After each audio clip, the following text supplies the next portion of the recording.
thing. Power, everybody is not aware how the power charges are being charged. The tariff what is charged for electricity department by the generating companies is completely different.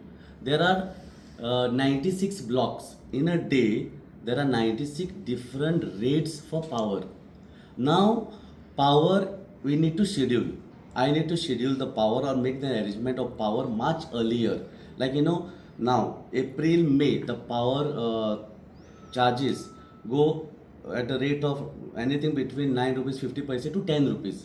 So if we had to book that power, we want to know exactly slot wise 96 blocks wise what will be my requirement, which area is consuming more, why it is consuming more, is it momentarily, temporarily or permanently. So this kind of insight is required for us to make the arrangement for power.